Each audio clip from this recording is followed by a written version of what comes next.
నాగర్ కర్నూలు జిల్లా కల్వకుర్తిపట్నంలోని మహాత్మా జ్యోతిరావు పూలే రెసిడెన్షియల్ పాఠశాలలో జిల్లా స్థాయి క్రీడా కార్యక్రమాలు ఘనంగా ప్రారంభమయ్యాయి. తెలంగాణ రాష్ట్ర విద్యా కమిషన్ చారకొండ వెంకటేష్ ముఖ్య అతిథిగా పాల్గొని క్రీడలు ప్రారంభోత్సవాన్ని విజయవంతంగా నిర్వహించారు. ఈ క్రీడలు స్థానిక సొసైటీ ఆధ్వర్యంలో నిర్వహించబడుతున్నాయి. విద్యార్థులు ఇందులో పాల్గొనున్నట్లు ప్రిన్సిపల్ నాగమణి వెల్లడించారు. ఈ సందర్భంగా వారు మాట్లాడుతూ విద్యార్థుల శారీరక అభివృద్ధికి, మనోధైర్యానికి, సంకల్పానికి క్రీడా ప్రతిభ పెంపొందించేందుకు ఈ కార్యక్రమం తోడ్పడుతుంది అని తెలిపారు. ఈ రాష్ట్ర ప్రభుత్వం ముందుకు పోతుందనే విషయం మీ ముందు తెలియజేస్తా ఉన్నాను. ప్రత్యేకంగా మీ అందరికీ తెలుసు, ఈ ప్రభుత్వం వచ్చిన తర్వాత చాలా మంది ప్రతిభ ఉన్నటువంటి, అనేక రంగాలలో ప్రతిభ ఉన్నటువంటి పిల్లలందరినీ పైకి తీసుకురావాలని చెప్పేసి మన గౌరవ ముఖ్యమంత్రి రేవంత్ రెడ్డి గారు పదే పదే చెప్తూ ఉన్నారు. మీ అందరికీ తెలుసు.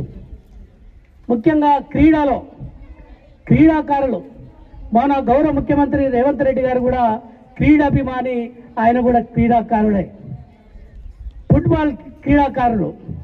అందుకోసమే ఈ రాష్ట్ర ప్రభుత్వం వచ్చిన వెంటనే స్పోర్ట్స్ యూనివర్సిటీని ఏర్పాటు చేశాడనే విషయం మీ అందరికీ తెలియజేస్తా ఉన్నాను.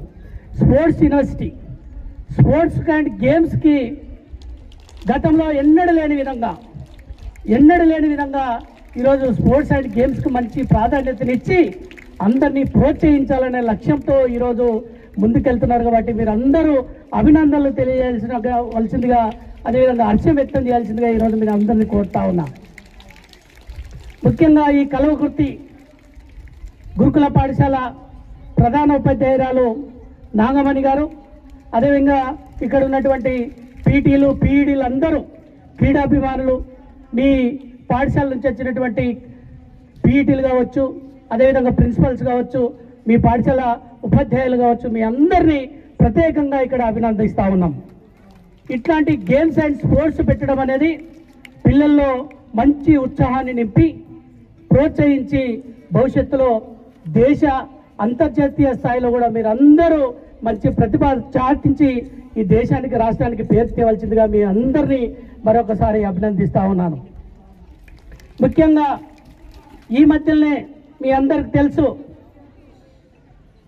దేశంలో మహిళలంటే తక్కువ కాదు, దేశంలో మహిళలంటే, ఆడపిల్లలంటే తక్కువ కాదని నిరూపించి ఈరోజు క్రికెట్లో దేశంలో ప్రపంచ స్థాయిలో